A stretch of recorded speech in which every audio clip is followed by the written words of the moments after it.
Hello everyone, कैसे हो guys. I hope आप सब बहुत बढ़िया होंगे और आप सबकी जेई एडवांस्ड की तैयारियां बहुत शानदार तरीके से चल रही होंगी।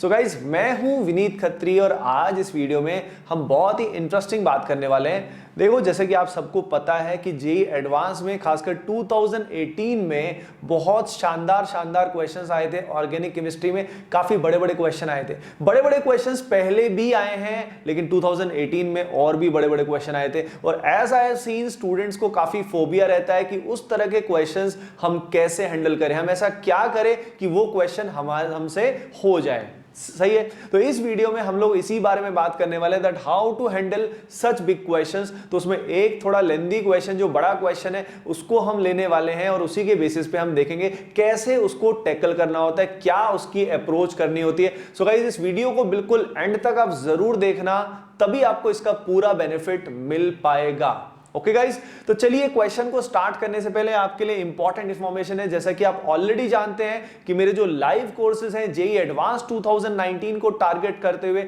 जिसमें मैं लाइव पढ़ाता हूं अनअकैडमी प्लस प्लेटफॉर्म पे गाइस, वो कोर्सेज जस्ट स्टार्ट हुए हैं। अगर आप मुझसे लाइव पढ़ना चाहते हैं, लाइव डाउट सेशन चाहते हैं, so guys you can join that right now. जो ज्वाइन करने का लिंक है वो नीचे वीडियो के डिस्क्रिप्शन में दिया हुआ है, आप अभी जाके उसको ज्वाइन कर सकते हैं। लेकिन ध्यान रखिएगा, ये जो कोड दिया हुआ है, इस कोड का आप जरूर यूज करें ताकि आपको इंस्टेंट 10% डिस्काउंट मिल पाए। ओके गाइस, इस बात का ध्यान रखिएगा। तो चलिए स्टार्ट करते हैं विद द क्वेश्चन। ये है हमारा क्वेश्चन।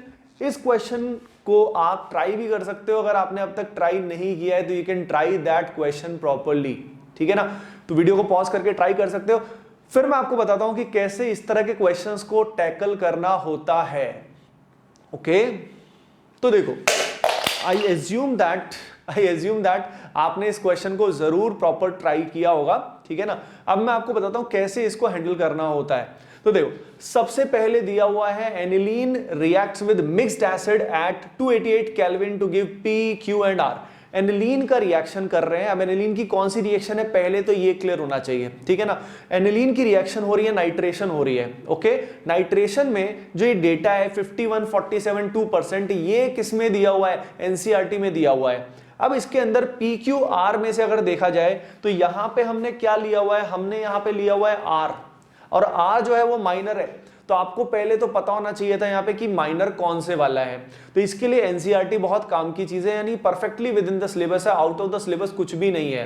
ठीक है ना। अब ये कौन सा प्रोडक्ट होगा, ऑर्थो वाला प्रोडक्ट इसमें मिनिमम बनता है। ऑर्थो वाला मिनिमम बनता है, मैटा वाला 47 बनता है और पैरा वाला 51% बनता है। ओके डियर स्टूडेंट्स, तो यहां पे अगर मैं देखता हूं तो यहां पे ये हमने बनाया, ये यहां पे NH2 है, एनिलीन है हमारा, और यहां पे है NO2। ठीक है। अब उसके बाद क्या किया हुआ है, उसके बाद किया हुआ है, अब देखो एक एक करके बहुत सारी रिएक्शंस हैं। स्टूडेंट देख के, इतनी सारी रिएक्शन देख के घबरा जाता है कि ये तो बहुत ही फौलादी क्वेश्चन है, मेरा ना जाने अब क्या होने वाला है। यार देखो, पहली चीज तो ये फोबिया दिमाग से निकाल दो।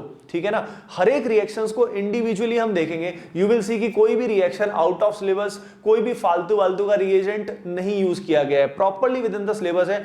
यानी ये छोटे छोटे बहुत सारे क्वेश्चंस का मिक्सचर है, छोटे छोटे बहुत सारे क्वेश्चंस का मिक्सचर है। सबसे पहले इसमें असाइलेशन किया गया। अब देखो, जब इसका असाइलेशन करोगे, AC2O दिख रहा है आपको, वो है एसिटिक एनहाइड्राइड। तो यहाँ पे NH2 जो है वो कन्वर्ट हो जाएगा किस चीज में, वो कन्वर्ट हो जाएगा NHAC में, यानी NHC डबल बॉन्ड और CH3 में इट विल बी कन्वर्टेड। ठीक है। अब उसके बाद ब्रोमिनेशन किया हुआ है। ब्रोमिनेशन Br2 और एसिटिक एसिड से ब्रोमिनेशन किया है। आपको दिख रहा है यहाँ पे ऑर्थो की तरफ सब कुछ ब्लॉक्ड है, तो पैरा पोजीशन पे क्या आ जाएगा, ब्रोमीन आ जाएगा। यानी अगली रिएक्शन क्या हुई, ब्रोमिनेशन हुई। अब यहाँ पे क्या किया हुआ है, हाइड्रोलिसिस किया हुआ है गर्ल्स एंड बॉयज। हाइड्रोलिसिस करेंगे तो यहाँ पे ब्रोमीन का तो कोई हाइड्रोलिसिस होगा नहीं, NO2 का कोई हाइड्रोलिसिस होगा नहीं। तो यहाँ पे अगर हम देखें तो ये जो NHCOCH3 है, इसमें असाइल ग्रुप यहाँ से रिमूव हो जाएगा, असाइल ग्रुप यहाँ से रिमूव हो जाएगा। यानी आप समझ रहे हो असाइलेशन का रोल क्या था। असाइलेशन का रोल ये था कि एक ही ब्रोमीन आए, मल्टीपल ब्रोमीन ना हो। ठीक है। तो वापस यहां पे H आ जाएगा और यहां पे OH आ जाएगा, यानी एनिलीन रीजनरेट हो जाएगा, एनिलीन विल बी रीजनरेटेड। तो देखिए यहां पे क्या बन जाएगा, यहां पे अगर हम देखें तो यहां पे बेसिकली आ जाएगा ब्रोमीन, असाइल ग्रुप यहां से रिमूव हो जाएगा। नाउ अब इसमें क्या किया हुआ है, फोर्थ नंबर पे देखिए आप, NaNO2HCl दिया हुआ है। NaNO2HCl इतना कॉमन रिएजेंट है यार, उसमें क्या ही है, सभी को पता है उसमें NH2 will be converted to N2+ यानी डाइसोर्टाइजेशन हो जाएगा। उसके बाद ETOH की रिएक्शन क्लियरली एनसीईआरटी में दी हुई है। ETOH की प्रेजेंस में ये N2 यहां से क्या हो जाता है, रिमूव हो जाता है। N2 will be removed from this point, ठीक है ना, N2 यहां से निकल जाएगा और वहां पे जो ETOH है वो ऑक्सीडाइज होकर एल्डिहाइड में कन्वर्ट होता है, एसिटल्डिहाइड बन जाता है। यहां पे अगर मैं देखता हूं तो यहां पे NO2 और यहां पे ब्रोमीन आएगा। अब उसके बाद यूज किया गया है SnHCl, as you can see SnHCl will be there. तो SnHCl की प्रेजेंस में क्या होगा, SnHCl यहां पे NO2 को रिड्यूस कर देगा, किसमें, NH2 में रिड्यूस कर देगा। NH2 में रिड्यूस करने के बाद अब यहां पे क्या यूज किया गया है, ब्रोमीन वाटर एक्सेस में लिया गया है। ब्रोमीन वाटर क्या करेगा, अब एक्सेस में लिया गया है तो NH2 के रिस्पेक्ट में ये जो 3 पोजीशंस है ऑर्थो एंड पैरा, इन तीनों पोजीशंस पे क्या आ जाएगा, इन तीनों पोजीशंस पे ब्रोमीन आ जाएगा। क्या आ जाएगा, ब्रोमीन आ जाएगा। इसके बाद अगर हम देखें तो यहां पे NaNO2HCl है, यानी जो NH2 यहां पे आया था वो N2 में कन्वर्ट होगा और फिर N2+ कन्वर्ट होने के बाद H3PO2 क्या करेगा गर्ल्स एंड बॉयज, इस N2 को हटा देगा।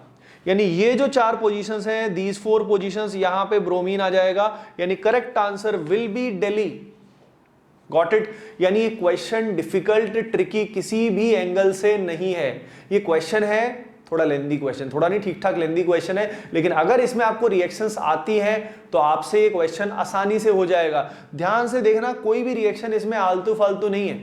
असाइलेशन, रिडक्शन, ब्रोमिनेशन, डाइसोटाइजेशन, H3PO2 से N2 का रिमूवल, तो आप समझ रहे हो। तो ये जो बड़े बड़े क्वेश्चंस होते हैं, जितना बड़ा क्वेश्चन होगा याद रखिए वो इतना ईजी होगा, लेकिन उसमें स्टेमिना आपका इन्वॉल्व होगा, मेंटल स्टेमिना। सबसे पहले तो इन क्वेश्चंस का साइकोलॉजिकल इंपैक्ट पड़ता है। जैसे ही हम अपने पेपर में, पेपर के आप तो सामने कंप्यूटर रहता है, इतना बड़ा क्वेश्चन लिखा हुआ देखते हैं, हम सोचते हैं ना जाने क्या होगा, हमारा दिमाग एकदम से चलना नॉर्मली बंद हो जाता है, ठीक है। तो आपको ऐसे क्वेश्चंस की आदत डालनी है, यानी आपके पास जो भी मटेरियल है उस मटेरियल में बड़े बड़े क्वेश्चंस जरूर सॉल्व करें जिसमें मल्टीपल रिएक्शंस हैं। याद रखना, मल्टीपल रिएक्शंस में ऐसा नहीं कि कोई भी रैंडम रिएजेंट आ गया, जो भी reagents with in the syllabus है वही यहां पे आने वाले हैं।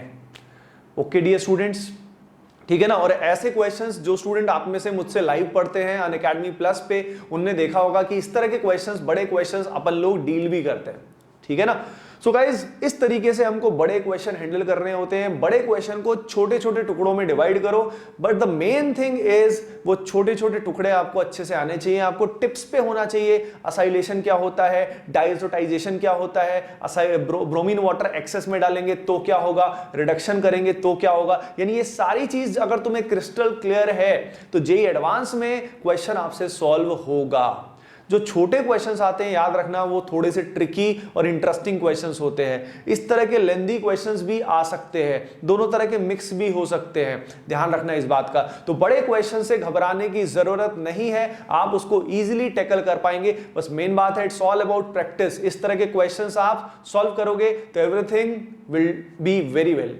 Okay dear students, so I hope आपको इस वीडियो में काफी मजा आया होगा। नीचे दिए हुए कमेंट सेक्शन में बताएं कि अगला वीडियो आपको ऑर्गेनिक केमिस्ट्री में कौन सा चाहिए, ठीक है। उसी बेसिस पे मैं डिसाइड करूंगा कि जेईई एडवांस के लिए नेक्स्ट जो वीडियो है वो कौन सा आना चाहिए।